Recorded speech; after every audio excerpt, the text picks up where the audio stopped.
This is Tim from Your Six Studios. Today in the studio, I'm going to show you how to enable Google Discovery Feed on your Android phone. So a lot of times you can just hold down on the home screen just like this. And then if you go to the left, you can see the media page. If you have this turned off, you can see it won't show up on there.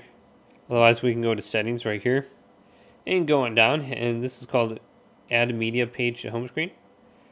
And this is going to be Google Discovery right here. So you can find it under the widgets right there, or go to settings, and there should be an option for your home screen somewhere in here. So we can just scroll on down. Otherwise, you can access it from the home menu. Now, if you can't find it in here, so you can see like your lock screen, here's home screen, you can just go to search right here and just search for it. But this is also going to show me the option for Google Discovery. I can just turn it on and off right here if I want to go ahead and see this news page over here. So hopefully this video did indeed help you out. If it did, leave it a big thumbs up and subscribe to my channel down below.